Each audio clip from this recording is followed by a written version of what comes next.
So now, the more important step, we need to formulate a proper model so that we can somehow write down some mathematical equations, and then we can solve the equations, and then we can have complete understandings to the transmission line. Okay?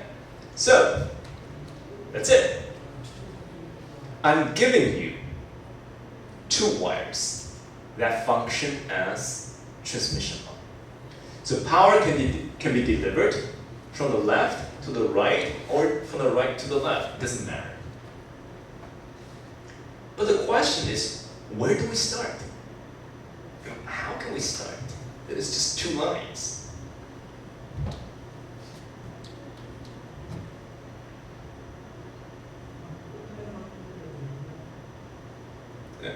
So the students watching, do you have any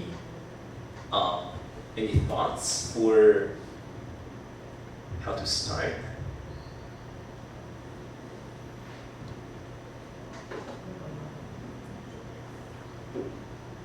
It's very difficult, right? Because when I'm saying it is a transmission line, it means over the distance, I might have rapidly changing voltage and current because the wavelength is short as compared to the transmission line distance. Okay. But what if I do some approximations or approaches? What if I dissect a very long transmission line into many, many short segments? Can I do that? Here I'm dissecting this transmission line into 4 shorter segments. Right? But in life, I can dissect even more. So the idea is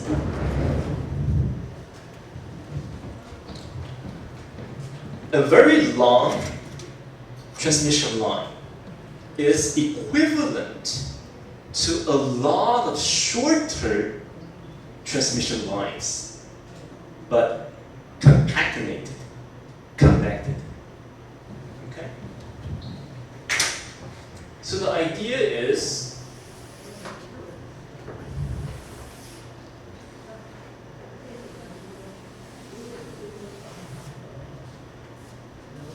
I do have a transmission line, and I do have a high operational frequency.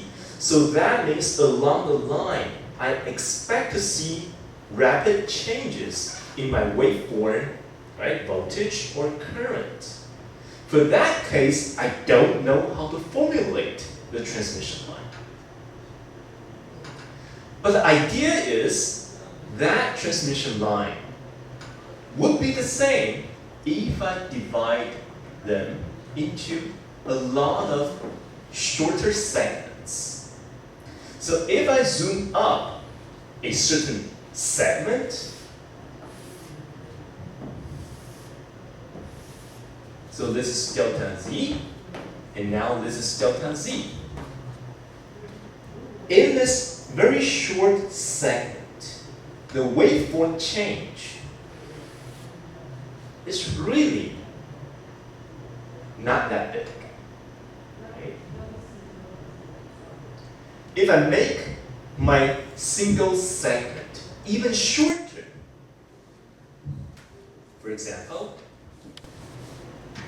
even shorter, then the voltage change can be viewed, or current change can be viewed as a constant throughout the segment. Right? So that's the essence. In a very short segment, in a very short distance, the voltage and the current can be viewed as a constant. So when the voltage and current are both constants throughout space within the segment, we can very confidently formulate that single segment using lumped elements that we already know. RLs. Okay. So this is our building block.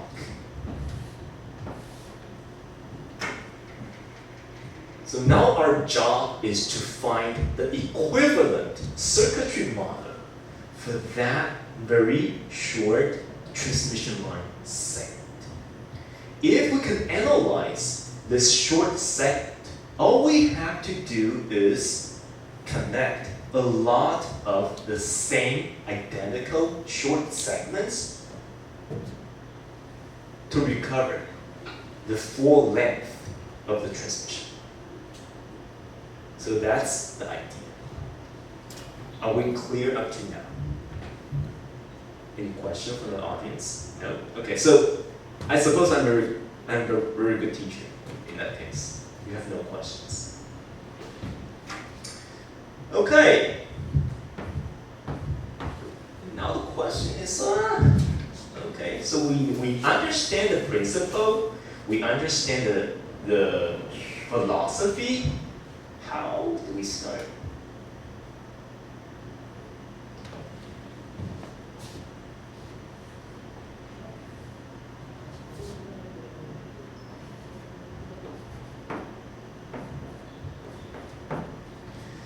For each differential segment, I'm using the word differential because I want to dissect a long transmission line into a lot of shorter segments. So that's like making differentiation.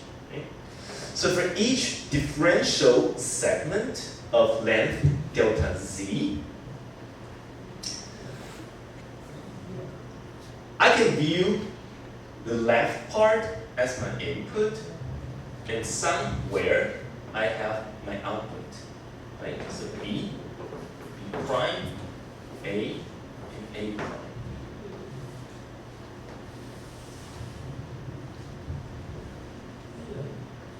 So at this point, we need to ask ourselves, if you have a voltage or current traveling in the form of a wave over the transmission line with certain time variation, so things are frequency dependent, so what type of phenomenon would you experience?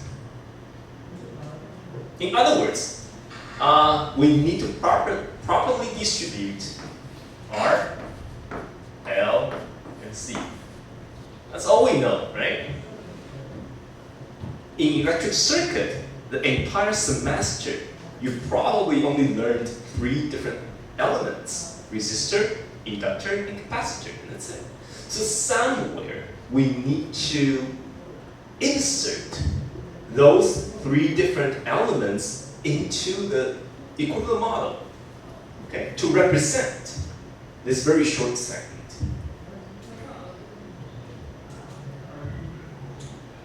What does a resistor do to a voltage or current? If you have resistor, you have, right? What does resistor do? Resistor gives you loss. Right? So you have energy loss. So in a real life transmission line, right? Like for example, the Tide Power delivers to us, but they always suffer loss, right? Because you have thermal transfer. Your electricity will be transferred into thermal energy, and that's loss. So can I properly insert some kind of resistance into the transmission line? So when the voltage is passing through, the voltage will be dropped slightly, meaning I have loss. Okay. On the other hand, can I also include some inductor? Okay. Inductor also produces a voltage drop, but it will be stored in the form of magnetic field. But anyway, I'm trying to say that when I deliver over a very short segment of the transmission line, if I have a voltage, the voltage will be lower here, right? You start with a higher voltage, you have a lower voltage. And the two potential chances is to have thermal conversion or conversion into magnetic energy. But both gives you a reduced voltage. Okay? So can I include some inductance? Okay? Are you satisfied up to now? Up to now, we only used resistance and inductance. So the only thing left is capacitance. So now, your job is to tell me, or try on your own, how to include capacitor into that equivalent law. Now you have two choices. You have two choices by inserting the capacitance in that way, right? Directly connected in series. Or you have another choice,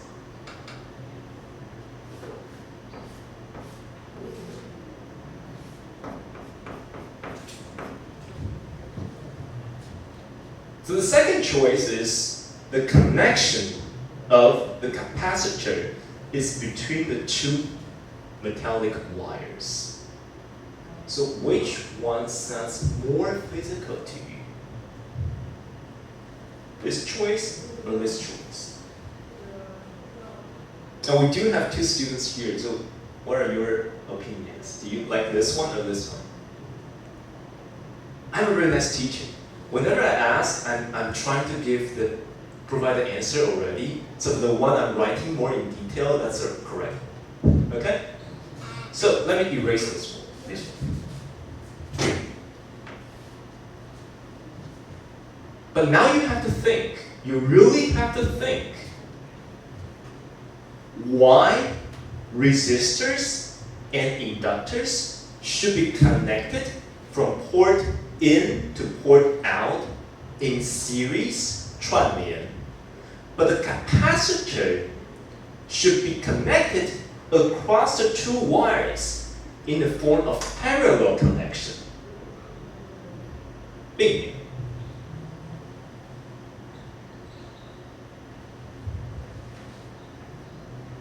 So ask yourselves, in the past, in the knowledge that you already have, when resistors, I have one differential segment, don't ever forget, I actually have lots and lots of segments. I need to connect each and every one, right? Side by side. So resistors and inductors connected in series will give you direct summation.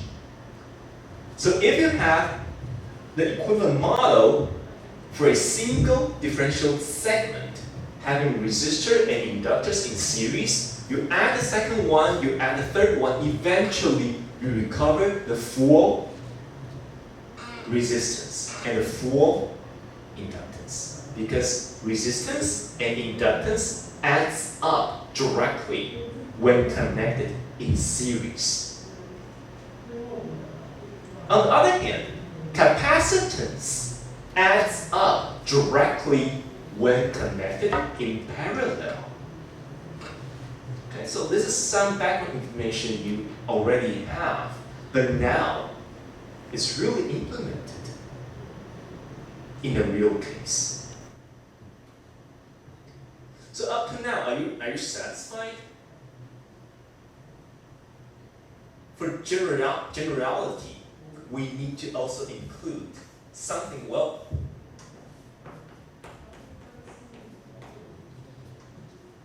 some leakage current.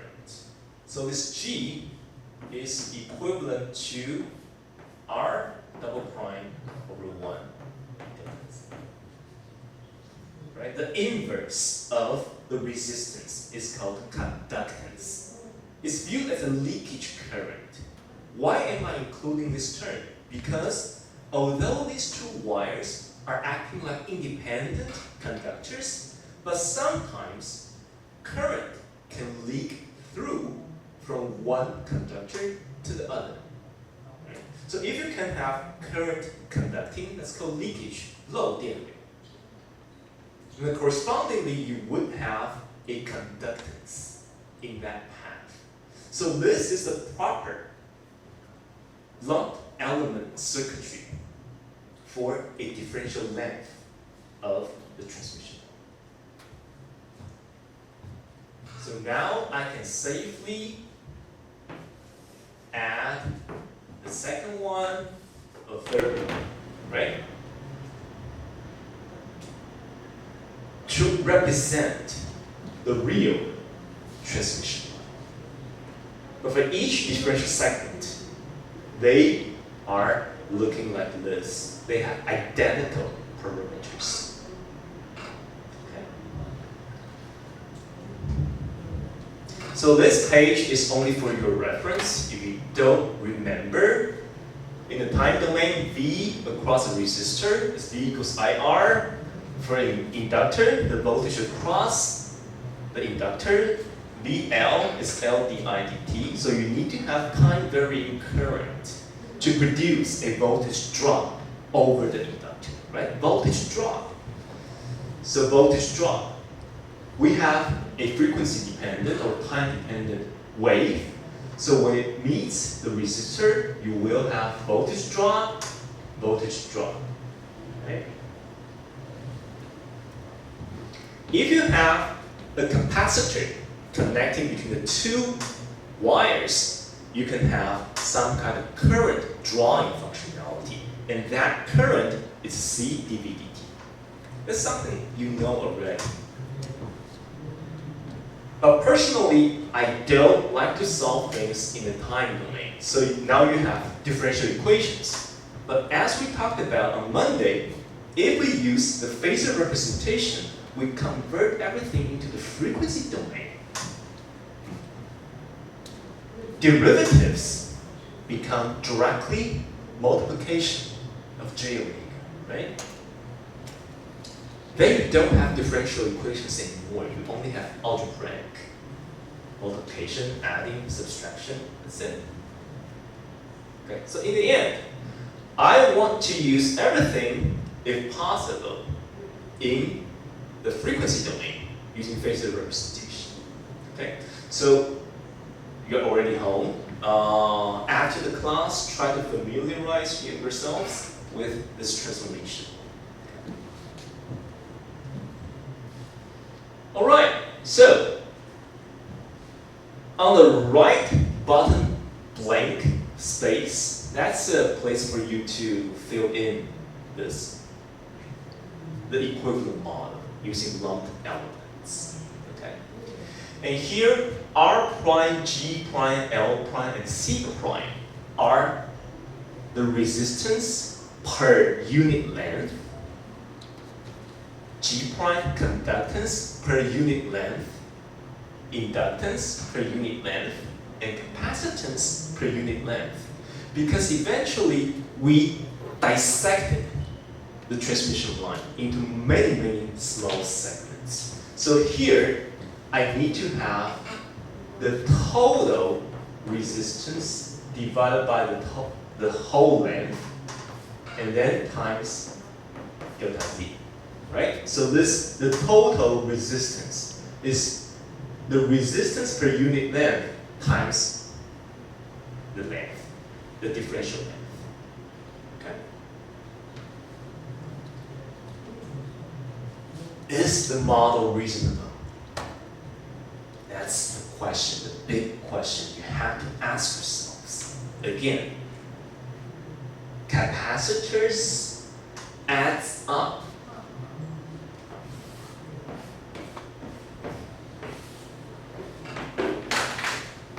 So the first differential segment will be connected to the second differential segment. So the capacitors, they are connected in parallel, they directly adds up, right?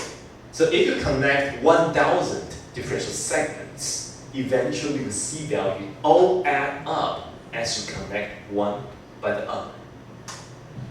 Resistors and inductors also